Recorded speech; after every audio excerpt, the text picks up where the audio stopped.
ദൈവനാമത്തിന് മഹത്വം ഉണ്ടാകട്ടെ. എൻ്റെ പേര് സിയാദ് ഇബ്രാഹിം. ഞാൻ ജനിച്ചു വളർത്തപ്പെട്ടത് കോട്ടയത്താണ്.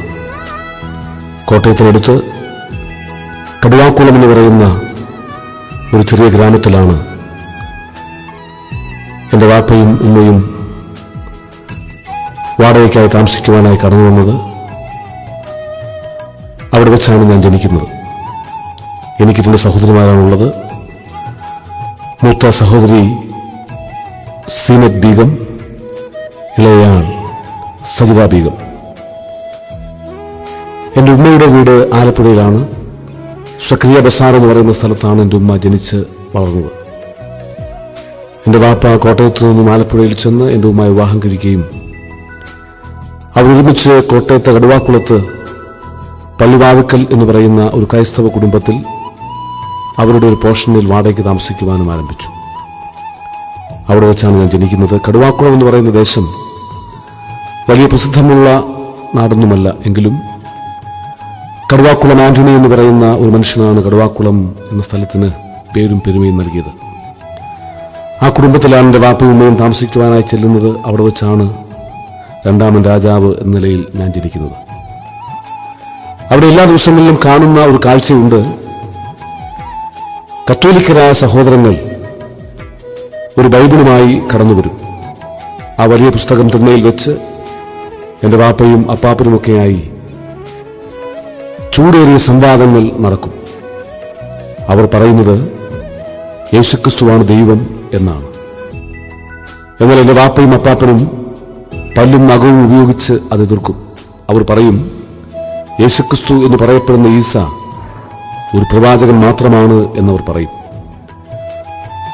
ദൈവത്തിന്റെ സൃഷ്ടിയാണ് ഈസ എന്ന് പറഞ്ഞുകൊണ്ട് യേശുവിന്റെ ദൈവത്വത്തെ ശക്തമായി നിരാകരിക്കുകയും ശക്തമായി ആ സന്ദേശത്തെ എതിർക്കുകയും ചെയ്യുന്ന മാതാപിതാക്കളായിരുന്നു എനിക്കുണ്ടായിരുന്നത്.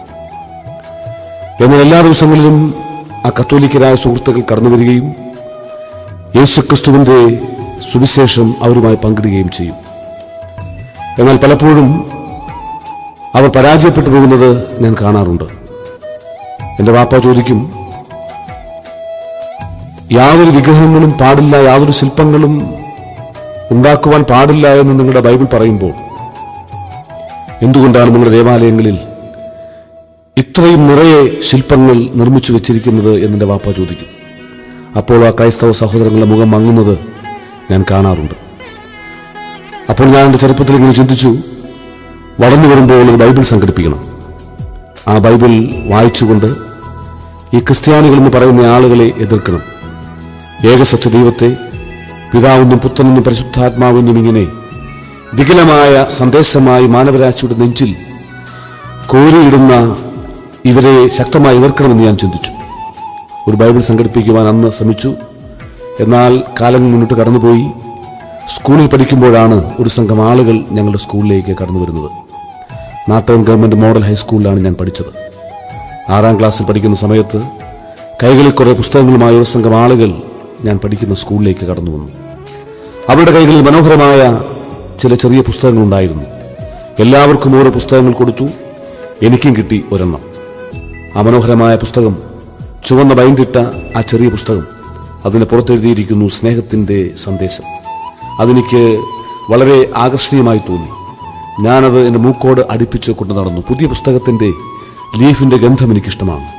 ഞാനതിങ്ങനെ മൂക്കോട് അടുപ്പിച്ച് കൊണ്ടു നടന്നപ്പോൾ എൻ്റെ ഉമ്മ എന്നോട് പറഞ്ഞു, ഈ പുസ്തകം കൊണ്ടു നടന്നിട്ടുള്ള സകല ആളുകളും നസ്രാനികളായി പോയിട്ടുണ്ട് എന്നാണ് ഞാൻ കേട്ടിരിക്കുന്നത്. അതുകൊണ്ട് മകനെ, നീ ഈ പുസ്തകം വലിച്ചെറിഞ്ഞു കളയുക എന്ന് എൻ്റെ ഉമ്മ എന്നോട് പറഞ്ഞു. എൻ്റെ വാപ്പ എന്നോട് പറഞ്ഞു, ഈ പുസ്തകം നീ ചുമന്നുകൊണ്ട് നടന്നാൽ നീ മരിച്ചു വീണാൽ നിന്റെ മയ്യത്ത് പോലും ആരും തൊടുകയില്ല, നീ കാഫറായി പോകും. അതുകൊണ്ട് ഈ പുസ്തകം ഉപേക്ഷിക്കുക എന്നെൻ്റെ വാപ്പ എന്നോട് പറഞ്ഞു. പക്ഷേ എനിക്ക് ആ മനോഹരമായ പുസ്തകം ഉപേക്ഷിക്കുവാൻ കഴിഞ്ഞില്ല. ഞാനതിൻ്റെ ലീഫിൻ്റെ ഗന്ധം അറിയുവാൻ എൻ്റെ മൂക്കോട് അടുപ്പിച്ച് കൊണ്ടു നടന്നപ്പോൾ ഞാനിങ്ങനെ വിശ്വസിക്കുന്നു, സ്വർഗത്തിലെ ദൈവം അത് ചുംബനമായി കണക്കിട്ടു എന്ന് ഞാൻ വിശ്വസിക്കുന്നു. വിശുദ്ധ ബൈബിൾ കരങ്ങളെടുത്തുവെന്നുള്ള ഒറ്റ കാരണം കൊണ്ട് ജീവനോടെ നിങ്ങളുടെ മുന്നിൽ നിൽക്കുന്ന ഒരു മനുഷ്യനാണ് ഞാൻ. ഈ വിശുദ്ധ ഗ്രന്ഥം കരങ്ങളെടുത്തില്ലായിരുന്നുവെങ്കിൽ, ഈ വചനം വായിക്കുവാൻ എനിക്ക് അവസരമുണ്ടായിരുന്നില്ല എങ്കിൽ, സ്വർഗത്തിലെ ദൈവം ഈ വിശുദ്ധ ഗ്രന്ഥം എൻ്റെ കരങ്ങളിൽ നൽകിയില്ലായിരുന്നുവെങ്കിൽ ഞാൻ ബോംബെയിലോ താനെയിലോ പൂനെയിലോ കോട്ടയത്തോ ബാംഗ്ലൂരിലോ ഏതെങ്കിലും ഓടയിൽ ഏതെങ്കിലും ഒരു പ്രഭാതത്തിൽ കുത്തിക്കീറപ്പെട്ടവനായി കിടക്കുമായിരുന്നു. എന്നാൽ ദൈവത്തിൻ്റെ ഗ്രന്ഥം കരങ്ങളെടുത്തു എന്നുള്ള ഒറ്റ കാരണത്താൽ ഇന്നും ഞാൻ ജീവനോടെ ഈ ഭൂമിയിൽ ശേഷിക്കുന്നു. അതോർത്ത് ഞാൻ ദൈവത്തെ സ്തുതിക്കുന്നു. ഈ പുസ്തകം ഞാൻ കൊണ്ടു നടന്നു. കാലം പിന്നെയും മുന്നോട്ട് പോയി. സ്കൂളിൽ പഠിക്കുമ്പോൾ 10ാം ക്ലാസ്സിൽ പഠിക്കുന്ന സമയമായപ്പോൾ എൻ്റെ ഭവനത്തിൽ വലിയ പ്രശ്നങ്ങൾ ഉദയം ചെയ്യുവാൻ തുടങ്ങി. എൻ്റെ വാപ്പ വലിയൊരു ഭക്തനായിരുന്നു. രാത്രി മുഴുവൻ ഉറങ്ങുന്നതിനേക്കാൾ അധികമായി ദൈവത്തെ നമസ്കരിക്കുന്നതാണ് പുണ്യം എന്ന് പറയുന്ന ഒരു പിതാവായിരുന്നു എനിക്കുള്ളത്. അദ്ദേഹം പറയുമായിരുന്നു, ഉറക്കത്തേക്കാൾ അധികമായി ഏറ്റവും ശ്രേഷ്ഠമായ മാർഗം ദൈവത്തെ ആരാധിക്കലാണ് എന്ന് പറഞ്ഞുകൊണ്ട് രാത്രിയുടെ യാമങ്ങളിൽ ഇങ്ങനെ നമസ്കരിക്കുന്ന ഒരു മനുഷ്യനായിരുന്നു എൻ്റെ വാപ്പ. ഞങ്ങൾ ഉറങ്ങുമ്പോൾ രാത്രി സമയങ്ങളിൽ അദ്ദേഹത്തിൻ്റെ തക്ബീർ സ്വരമാണ് ഞങ്ങളെ പലപ്പോഴും തട്ടി ഉണർത്തുന്നത്. പ്രഭാതത്തിൽ വളരെ നേരത്തെ അദ്ദേഹം ഉണർന്ന് അദ്ദേഹമൊക്കെ ശുദ്ധി ചെയ്ത് നമസ്കരിക്കുവാൻ ആരംഭിക്കുമായിരുന്നു. വലിയ ഭക്തനായ ഒരു മനുഷ്യനായിരുന്നു എൻ്റെ പിതാവ്. എൻ്റെ ഉമ്മ ആലപ്പുഴയിൽ മുസ്ലിങ്ങൾക്കിടയിൽ വളർന്ന ഒരു സ്ത്രീ ആയതുകൊണ്ടും പരമ്പരാഗതമായി മുസ്ലിം വിശ്വാസിയായ മാതാപിതാക്കളാണ് അവർക്കുണ്ടായിരുന്നതുകൊണ്ടും 12ാമത്തെ വയസ്സിൽ അറബി മുഴുവനും കാണാതെ പഠിച്ച ഒരു സ്ത്രീയായിരുന്നു എൻ്റെ ഉമ്മ. 30 ജുസുവും കാണാതെ ഓതുവാൻ അവർക്ക് കഴിയും. ഞങ്ങളുടെ നാട്ടിൽ മുസ്ലിങ്ങളായിട്ടുള്ള ആളുകളൊക്കെയും കടന്നു വന്നാൽ അവരെ അറബി പഠിപ്പിക്കുന്നത്, കുട്ടികളെ ഓതാൻ പഠിപ്പിക്കുന്നത് പലപ്പോഴും എൻ്റെ ഉമ്മയായിരുന്നു. വളരെ ഭക്തരായ മാതാപിതാക്കൾ. എൻ്റെ വാപ്പയുടെ ബിസിനസ്സൊക്കെ ഭക്തി കൂടുതലായതുകൊണ്ടായിരിക്കാം ആ സമയമായപ്പോൾ പൊളിയുവാനായി തുടങ്ങി. ബിസിനസ്സും കച്ചവടവും ഒക്കെ തകർന്നു. അദ്ദേഹം വലിയ ഒരു പ്രതിസന്ധിയിലായി. കുടുംബത്തിൽ വലിയ ദാരിദ്ര്യം കടന്നു വരുവാനായി ആരംഭിച്ചു. അപ്പോൾ ഞാനിങ്ങനെ ചിന്തിച്ചു, വലിയ ഭക്തനായിരിക്കുന്നതിൽ യാതൊരു കാര്യവുമില്ല. എങ്ങനെയെങ്കിലും പണമുണ്ടാക്കണമെന്നുള്ള ആഗ്രഹം എൻ്റെ ജീവിതത്തിലേക്ക് കടന്നു വന്നു. ഞാനതിനായി കോട്ടയം പട്ടണത്തിലേക്ക് ഇറങ്ങി. കോട്ടയം പട്ടണത്തിൽ ബിസിനസ് ചെയ്യുന്ന നിരവധി ആളുകൾ എൻ്റെ സുഹൃത്തുക്കളും എൻ്റെ ചാർച്ചക്കാരുമാണ്. അവരോടൊപ്പം ചെറിയ കച്ചവടങ്ങളിലൊക്കെ ബന്ധപ്പെട്ട് മുന്നോട്ട് പോയി. എന്നാൽ എൻ്റെ സാമ്പത്തികമായ പ്രതിസന്ധിക്ക് ഒരിക്കലും അത് പരിഹാരമായില്ല. ചെറുപ്പത്തിൽ തന്നെ നിരവധി കച്ചവട സ്ഥാപനങ്ങളിലൊക്കെ ജോലി ചെയ്യുകയും ഫുട്പാത്ത് കച്ചവടമൊക്കെ ചെയ്യുകയും ചെയ്തെങ്കിലും എൻ്റെ സാമ്പത്തികമായ പ്രശ്നങ്ങൾക്ക് അതൊരിക്കലും പരിഹാരമായില്ല. അങ്ങനെ ഇരിക്കുമ്പോഴാണ് പണമുണ്ടാക്കണമെന്നുള്ള ആഗ്രഹം എന്നിൽ രൂഢമൂലമാവുകയും എന്തിനും പോന്ന ഒരു സംഘത്തോടൊപ്പം ചേരുവാൻ അങ്ങനെ എനിക്ക് അവസരമുണ്ടായി. ദേശത്തിൻ്റെ പല സ്ഥലങ്ങളിൽ കടന്നുപോയി, ഭാഷ അറിയാത്ത സ്ഥലങ്ങളിൽ പോലും ചെന്ന് ഓരോരുത്തരെ ഏൽപ്പിക്കുന്ന കൊട്ടേഷനുകളൊക്കെ ചെയ്ത് കുറ്റകൃത്യങ്ങളിൽ അങ്ങനെ മുന്നോട്ട് പോകുവാനുള്ള സമയമായിരുന്നു അത്. ആ കാലഘട്ടത്തിൽ യാതൊരു സമാധാനവും എൻ്റെ ജീവിതത്തിലുണ്ടായിരുന്നില്ല. വളരെ ചെറുപ്പമായിരുന്നു ഞാൻ. അതുകൊണ്ട് തന്നെ ഞാൻ വളരെ താമസിച്ച വീട്ടിൽ ചെല്ലുമ്പോൾ എൻ്റെ ഉമ്മ എന്നെ കെട്ടിപ്പിടിച്ച് ഉച്ചത്തിൽ കരയുമായിരുന്നു. അവരെന്നോട് പറയുമായിരുന്നു, നീ മരിച്ചു പോയിരുന്നെങ്കിൽ എനിക്ക് ദുഃഖമില്ലായിരുന്നു. നീ മരിച്ചു പോയാൽ 1-2 വർഷം നീണ്ടു നിൽക്കുന്ന ദുഃഖം, അത് കഴിയുമ്പോൾ ഞാനത് മറന്നുപോകും.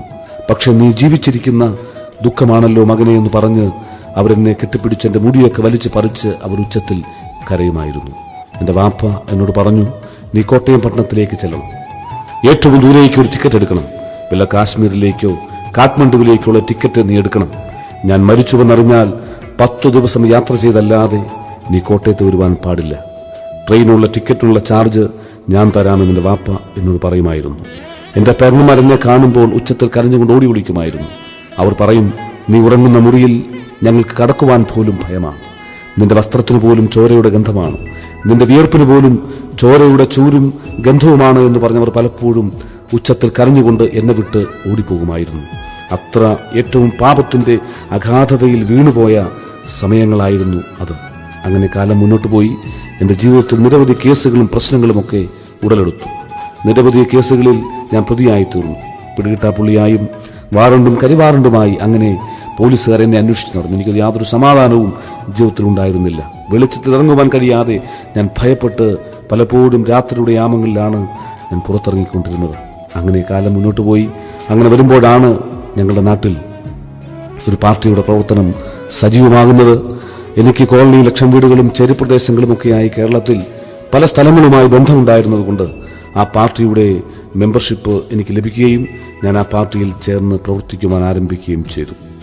വളരെ പെട്ടെന്ന് കോട്ടയം ജില്ലയുടെ ജോയിന്റ് സെക്രട്ടറിയായി ഞാൻ നോമിനേറ്റ് ചെയ്യപ്പെട്ടു. അതിനുശേഷം 1 വർഷത്തിന് ശേഷം ഞാൻ കോട്ടയം ജില്ലയുടെ പാർട്ടി പ്രസിഡന്റായി, ബഹുജൻ സമാജ് പാർട്ടി എന്ന രാഷ്ട്രീയ പാർട്ടിയുടെ കോട്ടയം ജില്ലാ പ്രസിഡന്റായി എറണാകുളത്ത് നടന്നൊരു മഹാസമ്മേളനം എന്നെ തിരഞ്ഞെടുത്തു. അങ്ങനെ കാലം മുന്നോട്ട് പോയി. പാർട്ടിയുടെ പ്രവർത്തനത്തിൽ അങ്ങനെ സംബന്ധിച്ചു പോകുമ്പോൾ ഒരു വലിയ വിഷയം എൻ്റെ ജീവിതത്തിലുണ്ടായി. എൻ്റെ പാർട്ടിക്കാരായിരിക്കുന്ന ചില സുഹൃത്തുക്കൾ ഞാൻ പ്രസിഡന്റായത് കാരണം അവരെന്നെ നശിപ്പിക്കുവാൻ ആഗ്രഹിച്ചു. പാർട്ടിയിലെ ഭൂരിപക്ഷം വരുന്ന ആളുകൾ സ്വന്തം ജീവനെ കൊടുത്തും പാർട്ടിയെ സ്നേഹിക്കുന്നവരാണ്, നല്ലവരാണ്. ഞാൻ അന്നും ഇന്നും സ്നേഹിക്കുന്ന പാർട്ടിയാണ്, രാഷ്ട്രീയ പ്രസ്ഥാനമാണ് ബഹുജൻ സമാജ് പാർട്ടി. പക്ഷേ ചുരുക്കം ചില ആളുകൾ പാർട്ടിയെ വിറ്റ് ഉപജീവനം കഴിക്കുന്നവരായിരുന്നു. അവരെന്നെ കൊല്ലുവാൻ ആഗ്രഹിച്ചു. അവരെനിക്ക് വേണ്ടി മരണപാശങ്ങൾ ഒഴുക്കി ഞാൻ കടന്നു പോകുന്ന വഴികളിൽ എന്നെ കാത്തിരുന്നു. എന്നെ കൊന്നുകളയുവാൻ അവർ തീരുമാനിച്ചു. ഞാൻ ഓർക്കുന്നു, രാത്രിയിൽ എന്നെ തലക്കിലും കാൽക്കലും എൻ്റെ വാപ്പയും ഉമ്മയും കാവലിരുന്നു. ഉറങ്ങുമ്പോൾ തലയിണക്കടിയിൽ തുരുമ്പിച്ച പഴയ വാൾ വെച്ച് അതിൻ്റെ പിടിയിൽ കരമമർത്തി ഉറങ്ങുവാനായി ശ്രമിച്ചു. പരാജയപ്പെട്ടു പോയി.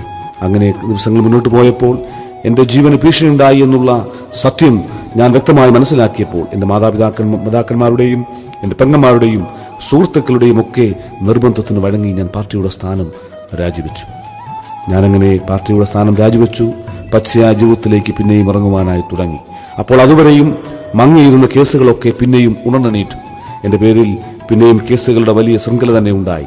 പഴയ കേസുകളുമൊക്കെയായി പോലീസുകാർ വീട്ടിൽ കയറിയിറങ്ങുവാൻ തുടങ്ങി. രാത്രിയുടെ യാമങ്ങളിലാണ് ഞാൻ പലപ്പോഴും വീട്ടിൽ ചെല്ലുന്നത്. പകലെന്നെ കണ്ടാൽ പോലീസുകാർ പിടിച്ചുകൊണ്ടു പോകുന്ന അവസ്ഥയിലേക്ക് വന്നു. അങ്ങനെ മുന്നോട്ട് പോകുമ്പോൾ ഞാൻ ചിന്തിച്ചു, ഇനി ജീവിച്ചിരുന്നിട്ട് കാര്യമില്ല. ആത്മഹത്യ ചെയ്യാമെന്നുള്ള ചിന്തയിൽ ഞാൻ എത്തിച്ചേർന്നു. എങ്ങനെ മരിക്കുമെന്നുള്ളതായി എൻ്റെ ചിന്ത. എങ്ങനെയും ജീവൻ പിടിക്കണം, അതിനുള്ള തന്ത്രങ്ങളൊക്കെയും ഞാൻ ഒരുക്കുവാനായി തുടങ്ങി. അങ്ങനെ മുന്നോട്ട് പോകുമ്പോൾ ഒരു ദിവസം എൻ്റെ ഒരു സുഹൃത്തുണ്ട്, അദ്ദേഹത്തിൻ്റെ പേര് നവാസ് എന്നാണ്. നവാസിനോട് ഞാൻ പറഞ്ഞു, ഞാൻ മരിക്കാൻ പോകുകയാണ്. എൻ്റെ വീട്ടിൽ എന്നേക്കാൾ കൂടുതലായി എൻ്റെ പെങ്ങന്മാരും എൻ്റെ ഉമ്മയും എൻ്റെ വാപ്പയും സ്നേഹിക്കുന്നത് അവനെയാണ്. അവനെ ചൂണ്ടിക്കൊണ്ടാണ് പലപ്പോഴും എൻ്റെ ഉമ്മ പറയുന്നത്, നീ നവാസിനെ കണ്ടുപടി എന്ന് പലപ്പോഴും എൻ്റെ ഉമ്മ അവനെ ചൂണ്ടി പറയും. എൻ്റെ പെങ്ങന്മാർക്ക് എന്തെങ്കിലും ആവശ്യമുണ്ടെങ്കിൽ അവരവനോടാണ് പറയുന്നത്. അവനാണ് എന്നോട് ആ കാര്യങ്ങളെക്കുറിച്ച് സംസാരിക്കുന്നത്. അവനോട് ഞാൻ പറഞ്ഞു, നവാസെ, ഞാൻ ആത്മഹത്യ ചെയ്യാൻ പോകുകയാണ്. അവൻ പറഞ്ഞു, ആത്മഹത്യ ചെയ്യരുത്, അത് പാപമാണ് എന്നവൻ പറഞ്ഞു. ഞാൻ നിർബന്ധപ്പെട്ടു. ഒരിക്കലും എനിക്ക് ജീവിക്കുവാൻ കഴിയുന്നില്ല, ഈ രാത്രിയിൽ ഞാൻ ആത്മഹത്യ ചെയ്യുമെന്ന് അവനോട് നിർബന്ധമായി ഞാൻ അവനോട് പറഞ്ഞപ്പോൾ അവസാനം അവനോട് പറഞ്ഞു, അങ്ങനെയെങ്കിൽ സിയാദെ ഞാനും വരാം. ഞങ്ങൾ രണ്ടുപേരും ഒരുമിച്ച് ആത്മഹത്യ ചെയ്യുവാൻ തീരുമാനിച്ചു. അവനിങ്ങനെയാണ് പറഞ്ഞത്, നമ്മളൊരു പാത്രത്തിലുണ്ട്, ഒരു പായയിൽ ഉറങ്ങി വളർന്നവരാണ്. ഞാൻ ഒരിക്കലും നിന്നെ ഒറ്റയ്ക്ക് നിന്നെ മരിക്കുവാൻ അനുവദിക്കുകയില്ല. നമുക്കൊരുമിച്ച് മരിക്കാമെന്ന് നവാസിനോട് പറഞ്ഞു. ആ രാത്രിയിൽ കോട്ടയം പട്ടണത്തിൽ പോയി സെക്കൻഡ് ഷോയൊക്കെ കണ്ട് അല്പം മദ്യമൊക്കെ സേവിച്ച് ഞങ്ങൾ രണ്ടുപേരും പൂവന്തുരുത്തിൽ കോട്ടയത്ത് ആ പാളത്തിൽ വന്ന് കിടന്നു. രാത്രിയുടെ സമയമാണ്, ചെറിയ തണുപ്പുണ്ട്. ഞങ്ങൾ രണ്ടുപേരും പാളത്തിൽ കിടക്കുന്നതിന് മുമ്പ് ഒരു എഗ്രിമെൻ്റ് ഉണ്ട്. അത് നവാസാണ് മുന്നോട്ട് വയ്ക്കുന്നത്. പാളത്തിൽ കിടന്നു കഴിഞ്ഞാൽ എന്തൊക്കെ സംഭവിച്ചാലും കണ്ണ് തുറന്നു നോക്കരുത്. ലോകം ഇടിഞ്ഞു വരുന്നു എന്ന് പറഞ്ഞാലും കണ്ണു തുറക്കരുത്. അങ്ങനെ തുറന്നാൽ മരിക്കണമെന്നുള്ള ആഗ്രഹം നമുക്ക് നഷ്ടപ്പെട്ടു പോകും. ഞങ്ങൾ രണ്ടുപേരും ഒരുപോലെ പാളത്തിൽ കണ്ണുകൾ അടച്ച് കിടക്കുകയാണ്. നിമിഷങ്ങൾ കടന്നുപോയി. ദൂരെ നിന്നും ട്രെയിനിൻ്റെ ശബ്ദം എനിക്ക് കേൾക്കാം. ഉരുക്ക് പാളങ്ങളിലൂടെ മരണത്തിൻ്റെ ചൂളം വലിച്ചെത്തുന്ന ആ ട്രെയിനിൻ്റെ ശബ്ദം എനിക്ക് കേൾക്കാം. എൻ്റെ ചിന്തകളെ അത് പ്രകമ്പനം കൊള്ളിക്കുന്നുണ്ട്. അതിനേക്കാൾ ഉച്ചത്തിൽ എൻ്റെ ഹൃദയത്തിൻ്റെ സ്പന്ദനവും എനിക്ക് കേൾക്കാം. നിമിഷങ്ങൾ കടന്നു പോകുന്നു.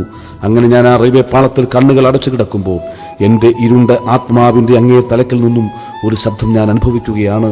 സിയാദെ, കണ്ണു തുറക്ക് എന്നുള്ള ശബ്ദം ഞാൻ എൻ്റെ ആത്മാവിൽ അനുഭവിക്കുകയാണ്. ഞാൻ കേൾക്കുന്നു, ഇന്ന് രാത്രിയിൽ നീ മരിച്ചാൽ, ഈ രാത്രിയിൽ നീ പാളത്തിൽ ആത്മഹത്യ ചെയ്താൽ, നിന്റെ ജീവനെ നീ ഉപേക്ഷിച്ചാൽ, നീ ആത്മഹത്യ ചെയ്താൽ നിന്റെ നിത്യത നീ എവിടെ ചിലവഴിക്കും എന്നുള്ള ചോദ്യം ഞാൻ കേൾക്കുകയാണ്. നീ ഇന്ന് മരിച്ചാൽ നിന്റെ നിത്യത നീ എവിടെ ചിലവഴിക്കും? ആ ചുരുങ്ങിയ നിമിഷം കൊണ്ട് ഞാൻ ഓർമ്മ വച്ച കാലം മുതൽ പാളത്തിൽ കിടക്കുന്നതുവരെയും ഞാൻ ചെയ്ത സകല പാപങ്ങളും എൻ്റെ ഹൃദയത്തിൽ ഒരു ദൃശ്യത്തിലെന്ന വണ്ണം, ഒരു സ്ക്രീനിലെന്ന വണ്ണം തെളിഞ്ഞു വരികയാണ്. ആ പാളത്തിൽ ഞാൻ കണ്ണുകളടച്ച് കിടക്കുമ്പോൾ സൃഷ്ടാവായ ദൈവം എൻ്റെ ഹൃദയത്തിൻ്റെ ഫലകങ്ങളിൽ ഞാൻ ചെയ്ത സകല പാപങ്ങളും ഈ ദൃശ്യമായി വരച്ചു കാണിച്ചു കൊണ്ടിരിക്കുകയാണ്. സെക്കൻഡുകൾ കടന്നു പോകുന്നു. ട്രെയിനിൻ്റെ ശബ്ദം എനിക്കിപ്പോൾ ശക്തമായി കേൾക്കാം. എൻ്റെ ആത്മാവിൽ നിന്നുകൊണ്ട് ദൈവം സംസാരിക്കുന്നു, നീ കണ്ണു തുറക്ക്. അവസാനം ഞാനിങ്ങനെ ചിന്തിച്ചു, എന്തായിരുന്നാലും മരിക്കാൻ പോകുകയാണ്. ഈ ലോകം ഉപേക്ഷിച്ച് ഞാൻ പോകാൻ പോകുകയാണ്. ഈ ദേശം എനിക്കിനി കാണുവാൻ കഴിയുകയില്ല. അതുകൊണ്ട് ആത്മഹത്യ ചെയ്ത് കളയാം എന്നുള്ള ചിന്തയിൽ ഞാൻ പാളത്തിൽ കിടക്കുമ്പോൾ എൻ്റെ ആത്മാവിങ്ങനെ മന്ത്രിച്ചു, നീ കണ്ണു തുറക്ക്. അവസാനം ആ ശബ്ദത്തിന് ഞാൻ ചെവി കൊടുത്തു. ഞാൻ എൻ്റെ കണ്ണുകൾ തുറന്നു. എൻ്റെ കണ്ണുകൾ തുറന്നപ്പോൾ എനിക്ക് വിശ്വസിക്കുവാൻ കഴിഞ്ഞില്ല. എൻ്റെ കണ്ണുകളെ എനിക്ക് വിശ്വസിക്കുവാൻ കഴിഞ്ഞില്ല. എൻ്റെ കൂടെ പാളത്തിൽ കിടന്ന കൂട്ടുകാരൻ അവിടെയില്ല. ഞാൻ പറഞ്ഞല്ലോ, കൂട്ടുകാരെ കൊണ്ട് നമുക്ക് ഉപകാരമില്ല എന്നൊരിക്കലും നാം ചിന്തിക്കരുത്. പാളത്തിന് നടുവിൽ വെച്ച് നമ്മുടെ സുഹൃത്തുക്കൾ നമ്മെ വിട്ട് പിരിഞ്ഞു പോകും. റെയിൽവേ പാളത്തിൽ ഉപേക്ഷിച്ച് കടലിന്റെ തിരുമാലകളിലേക്ക് തള്ളിക്കളഞ്ഞ് നമുക്ക് വേണ്ടി നമ്മുടെ പിടലിയിൽ ഒരു കുരുക്ക് ഒരുക്കി സുഹൃത്തുക്കൾ ഉപേക്ഷിച്ചു പോകും. എന്നാൽ വിശുദ്ധ ബൈബിൾ പറയുന്നു, പെറ്റമ്മ മറന്നാലും ഞാൻ നിന്നെ മറക്കയില്ല. ആരൊക്കെ നിന്നെ തള്ളിക്കളഞ്ഞാലും ഞാൻ നിന്നെ ഉപേക്ഷിക്കയില്ല. എൻ്റെ കയ്യിൽ നിന്നും ആരും നിന്നെ പിടിച്ച് പറിക്കുകയില്ല. ആ രാത്രിയിൽ ദൈവത്തിൻ്റെ ആ വലിയ കാരുണ്യം എന്നിലേക്ക് പകർന്നപ്പോൾ ഞാൻ ആ പാളത്തിൽ നിന്നും എഴുന്നേൽക്കുവാനായി ഇടയായി തീർന്നു. ദൂരെ നിന്നും ട്രെയിനിന്റെ ശബ്ദം എനിക്ക് കേൾക്കുമ്പോൾ അടുത്തു വരികയാണ്. ഞാൻ വളരെ പെട്ടെന്ന് പാളത്തിൽ നിന്നും ഇഞ്ചക്കാട്ടിലേക്ക് ഉരുണ്ടുമാറി. ട്രെയിൻ ചൂളം കുത്തി കടന്നുപോയി. ട്രെയിൻ പോയ പാടെ ഞാൻ പാളത്തിൽ തിരികെ മരിച്ചവനെ പോലെ കിടക്കുമ്പോൾ ഞാൻ കാണുകയാണ്, എന്നെ പാളത്തിൽ കൊണ്ടുവച്ച എൻ്റെ സുഹൃത്ത് ഓവർ ബ്രിഡ്ജിൽ നിന്നും ഇറങ്ങി വരികയാണ്.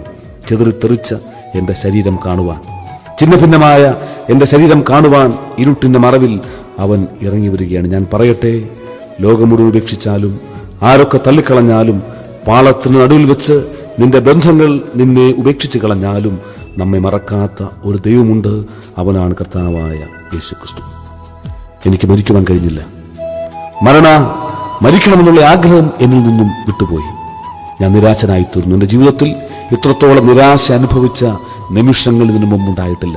ഞാൻ ചിന്തിച്ചു, എന്നെ പാളത്തിൽ ഉപേക്ഷിച്ചിട്ട് എൻ്റെ സുഹൃത്ത് എന്നെക്കുറിച്ച് എന്താണ് ചിന്തിക്കുന്നത്? ഒരുപക്ഷെ അവനിങ്ങനെ വിചാരിച്ചിരിക്കാം, വാപ്പയ്ക്കും ഉമ്മയ്ക്കും സഹോദരിമാർക്കും എന്നും ഭീഷണിയായ സമാധാനക്കേടായ എന്നെ പാളത്തിൽ കൊണ്ടുവച്ച് കൊന്നുകളഞ്ഞാൽ അതൊരു പക്ഷെ ഒരു പുണ്യപ്രവൃത്തിയായിരിക്കും എന്നവൻ ചിന്തിച്ചിരിക്കാം. ഞാൻ ആ പാളത്തിൽ നിന്നും എഴുന്നേറ്റു. പകല് എനിക്ക് ഇവിടെ പുറത്തിറങ്ങുവാൻ കഴിയുന്നില്ല. രാത്രിയിലാണ് ഞാൻ പുറത്തിറങ്ങുന്നത്. ഒരു രാത്രിയിൽ ഞാനിങ്ങനെ പൂന്തുരുത്ത് ദേശത്തൂടെ കടന്നു വരുമ്പോൾ കടുവാക്കുളത്തിനടുത്ത് ഇന്ന് ഇൻഡസ്ട്രിയൽ ഏരിയയൊക്കെ നിൽക്കുന്ന സ്ഥലം എന്നൊരു ചെറിയ മൈതാനമാണ്.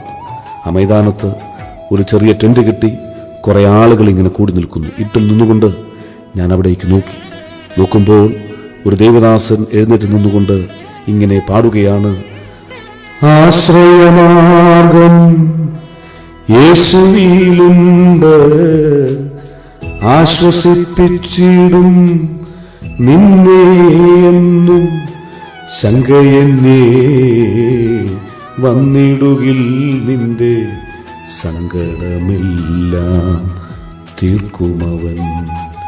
ശങ്കയെന്നേ വന്നിടുകിൽ നിന്റെ സങ്കടമെല്ലാം തീർക്കുമവൻ.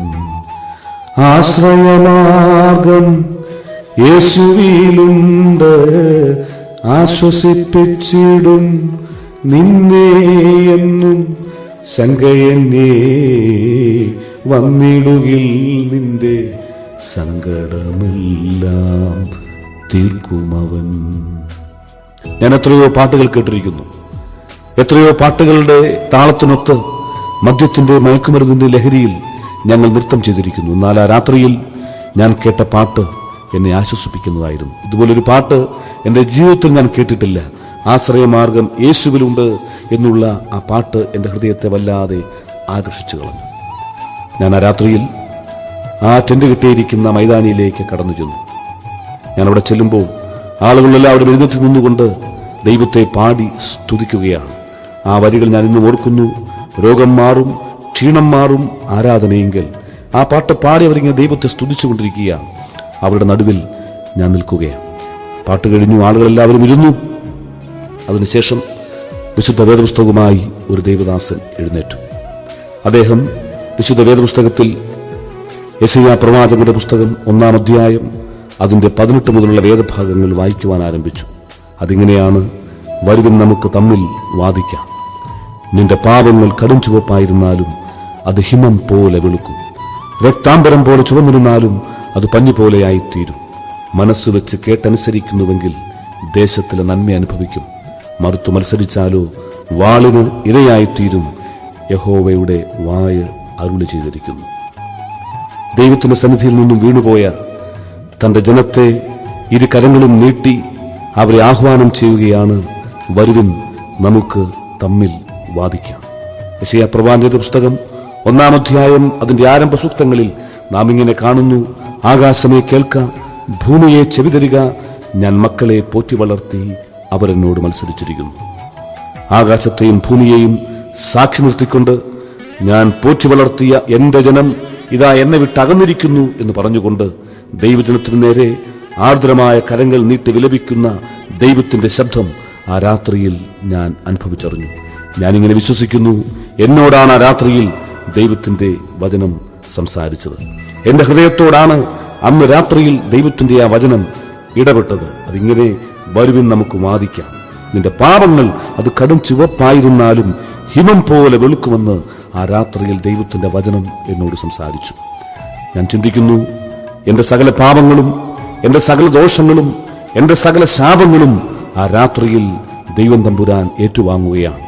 നാം ഇങ്ങനെ കാണുന്നുണ്ട്, ഇതാ ദൈവസ്നേഹത്തിൽ നിന്നും അകന്നുപോയ ജനം ലോകത്തിന്റെ പുറംപോക്കിൽ ഉപേക്ഷിക്കപ്പെട്ടിരിക്കുന്നു. നഖം മുതൽ മുടി വരെയും യാതൊരു സൗഖ്യവുമില്ല. ദേഹം മുഴുവൻ വ്രണം ബാധിച്ചിരിക്കുന്നു. പൊക്കൽ കൊടി പോലും കടിച്ച് മുറിച്ചു കളയുവാൻ ദയ കാണിക്കാതെ പെറ്റമ്മ പോലും ആ തന്റെ മകനെ ഉപേക്ഷിച്ച് കളഞ്ഞിരിക്കുന്നു. ലോകത്തിന്റെ പുറംപോക്കിൽ വീണുപോയ ദൈവത്തിന്റെ ജനം, അവരെക്കുറിച്ച് ദൈവം പറയുകയാണ്, ഇനി നിന്നെ അടിച്ചിട്ടെന്തിനാണ്, നീ ഒന്നിനധികം പിന്മാറുകയുള്ളൂ. നിന്റെ വ്രണങ്ങളിൽ ആരും ഇന്നുവരെയും വീഞ്ഞ് പകർന്ന് ശമിപ്പിച്ചിട്ടില്ല. നിന്റെ ആന്തരിക ക്ഷതങ്ങൾക്കൊരിക്കലും ആരും നിന്റെ അധരങ്ങളിൽ വീഞ്ഞു പകർന്നിട്ടില്ല. നിന്റെ പുറമേയുള്ള നിന്റെ മുറിവുകൾ ഉണക്കുവാൻ ആരും അതിനെ ഞെക്കി കഴുകിയിട്ടില്ല. ആരും ആ മുറിവിന്മേൽ എണ്ണ പകർന്നിട്ടില്ല. എന്നാൽ നിന്നെ ആശ്വസിപ്പിക്കുവാൻ കഴിയുന്ന, നിന്നെ സൗഖ്യമാക്കുവാൻ കഴിയുന്ന, നിന്റെ പാപങ്ങളെ മോചിക്കുവാൻ കഴിയുന്ന ഒരു ദൈവമാണ് ജീവിച്ചിരിക്കുന്നതെന്ന് പറഞ്ഞുകൊണ്ട് ദൈവ സ്നേഹത്തിൽ നിന്നും അകന്നുപോയ തന്റെ ജനത്തെ നോക്കി വിലപിക്കുന്ന ദൈവത്തിന്റെ ശബ്ദം ആ രാത്രിയിൽ ഞാൻ തിരിച്ചറിയുകയാണ്. ആ പ്രാസംഗികൻ അദ്ദേഹം റോമാലേഖനത്തിലേക്ക് കടന്നു വന്നു. റോമാലേഖനം അതിൻ്റെ 8-ാം അധ്യായം പ്രാരംഭ വാക്യങ്ങൾ ഇങ്ങനെ ഉദ്ധരിച്ചു, അതുകൊണ്ട് ഇപ്പോൾ ക്രിസ്തുയേശുവിലുള്ളവർക്ക് ഒരു ശിക്ഷാവിധിയും ഇല്ല. കർത്താവായ യേശു ക്രിസ്തുവിലുള്ളവർക്ക് ഒരു ശിക്ഷാവിധിയുമില്ല. അതിന്റെ കാരണം, ന്യായപ്രമാണം എന്താവശ്യപ്പെട്ടുവോ അത് പുലർത്തുവാൻ കഴിയാതെ വണ്ണം പാപത്തിന്റെ അഗാധതയിൽ വീണുപോയ മനുഷ്യനെ, ന്യായപ്രമാണം ആവശ്യപ്പെട്ടതിനെ ആ നില നിവർത്തിക്കുവാൻ കഴിയാതെ വണ്ണം മനുഷ്യന്റെ ജഡം ബലഹീനമായി തീർന്നപ്പോൾ ദൈവം തന്റെ പുത്രനെ പാപജഡത്തിന്റെ സാദൃശ്യത്തിലും പാപനിമിത്തവും ഭൂമിയിലേക്ക് അയച്ച് ഞാനും നിങ്ങളും അനുഭവിക്കേണ്ടുന്ന ശിക്ഷ അവന്റെ മേൽ ചുമത്തിക്കൊണ്ട്, പൂർണ്ണമായി നരകശിക്ഷ യേശുക്രിസ്തുവിന്മേൽ ചുമത്തിക്കൊണ്ട് അവനിൽ വിശ്വസിക്കുന്നവനെ പൂർണ്ണമായി വിട്ടയക്കുവാൻ, പൂർണ്ണമായി മോചിപ്പിക്കുവാൻ, അവന്റെ സകല പാപങ്ങളും മോചിച്ചു കൊടുക്കുവാൻ കഴിയുന്ന ദൈവിക സന്ദേശം ആ രാത്രിയിൽ ഞാൻ എൻ്റെ കാതുകൾ കൊണ്ട് കേൾക്കുകയാണ്. ഇങ്ങനെ നാം വായിക്കുന്നുണ്ട്, നാം അത് മനസ്സിലാക്കുന്നുണ്ട്. നമ്മുടെ പാപങ്ങൾ അവൻ സമുദ്രത്തിന്റെ ആഴത്തിൽ ഇട്ട് കളഞ്ഞിരിക്കുന്നു. സമുദ്രത്തിന്റെ ആഴത്തിൽ നമ്മുടെ പാപങ്ങളെ അവൻ ഇട്ട് കളഞ്ഞിരിക്കുന്നു. മേഘം പോലെ നിന്റെ ലംഘനങ്ങളെയും കാർമേഘം പോലെ നിന്റെ പാപങ്ങളെയും ഞാൻ മായ്ച്ചു കളയും എന്നുള്ള ദൈവത്തിന്റെ സന്ദേശമാണ്. മറ്റാർക്കും കണ്ടെടുക്കുവാൻ കഴിയാതെ വണ്ണം നിന്റെ പാപങ്ങളെ മായ്ച്ചു കളയുന്ന സ്വർഗീയ സന്ദേശമാണ് സുവിശേഷമെന്ന് ആ രാത്രിയിൽ ഞാൻ തിരിച്ചറിഞ്ഞു. അന്ന് രാത്രിയിൽ എൻ്റെ പാപങ്ങളെ ഞാൻ എൻ്റെ കർത്താവിനോട് ഏറ്റുപറഞ്ഞു. എൻ്റെ പാപങ്ങൾ സകലവും ഞാൻ എൻ്റെ കർത്താവിനോട് ഏറ്റുപറഞ്ഞു. ഞാൻ ആ രാത്രിയിൽ മുട്ടുകുത്തി ദൈവത്തിന്റെ സന്നിധിയിൽ നിന്നു. ആ ദേവദാസന്മാർ നടുവിൽ നിന്നുകൊണ്ട് കർത്താവായ യേശുക്രിസ്തുവിനെ ഹൃദയം കൊണ്ട് വിശ്വസിച്ച് നാവ് കൊണ്ട് ഏറ്റുപറയുവാൻ ദൈവം എനിക്ക് അവസരമൊരുക്കി. ബൈബിൾ ഇങ്ങനെ രേഖപ്പെടുത്തുന്നു, ഒരുവൻ ക്രിസ്തുവിലായാൽ അവൻ പുതിയ സൃഷ്ടി, പഴയത് കഴിഞ്ഞുപോയി, ഇതാ അത് പുതുതായി തീർന്നിരിക്കുന്നു. ഒരുവൻ ക്രിസ്തുവിലാകുമ്പോൾ അവന്റെ ഗതകാലങ്ങളൊക്കെ മറന്നുപോകുകയാണ്. അതൊക്കെ ദൈവം മായ്ച്ചു കളയുകയാണ്. അവന്റെ പാപങ്ങളെ ഇനി ഓർക്കുന്നില്ല. അവന്റെ പുത്രനിമിത്തമായി മാനവരാശിയോട് കാണിച്ച മഹാദയയാണ് ദൈവത്തിന്റെ സുവിശേഷം. എന്താണ് സുവിശേഷമെന്ന് പൗലോസ് അപ്പോസ്തലൻ പറയുന്നു, വ്യർത്ഥകാര്യങ്ങളെ വിട്ട് ആകാശവും ഭൂമിയും സൃഷ്ടിച്ച ദൈവത്തിങ്കിലേക്ക് മടങ്ങി വരിക, അതാകുന്നു സുവിശേഷം. അപ്പോസ്തല പ്രവൃത്തിയിൽ അഥേനയിൽ നിന്നുകൊണ്ട് അപ്പോസ്തലനായ പൗലോസ് ഇങ്ങനെ പ്രസംഗിക്കുന്നു, അഥേന പുരുഷന്മാരെ, നിങ്ങൾ സകലരും ഭക്തിയുള്ളവർ എന്ന് ഞാൻ കാണുന്നു. ഞാൻ ചുറ്റി നടന്ന് നിങ്ങളുടെ പൂജാസ്ഥാനങ്ങളെ നോക്കുമ്പോൾ അജ്ഞാത ദേവന് എന്നെഴുത്തുള്ള ഒരു വേദിക്കല്ല് ഞാൻ കാണുന്നു. നിങ്ങൾ അറിയാതെ പൂജിക്കുന്നതിനെ ഞാൻ ഇന്ന് നിങ്ങളോട് പ്രസംഗിക്കുകയാണ്. ലോകവും അതിലുള്ളതൊക്കെ നിർമ്മിച്ച ദൈവം കൈപ്പണിയായ കെട്ടിടങ്ങളിൽ വാസം ചെയ്യുന്നില്ല.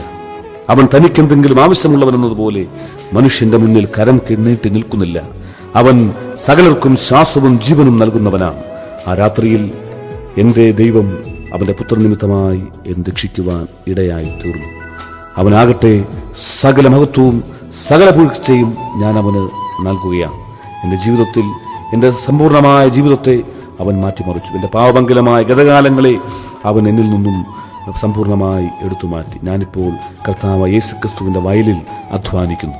കർത്താവിൻ്റെ സുവിശേഷം ജാതികളുടെ നടുവിൽ ഞാൻ പ്രസംഗിക്കുന്നു. ദേശത്ത് നടുവിൽ നിന്നുകൊണ്ട് യേശുക്രിസ്തുവിലൂടെ മാത്രമാണ് രക്ഷ എന്നുള്ള പ്രഖ്യാപനം ദൈവത്തിൻ്റെ വചനത്താൽ ഞാൻ ആ സന്ദേശം മാനവരാശിക്ക് നൽകുകയാണ്.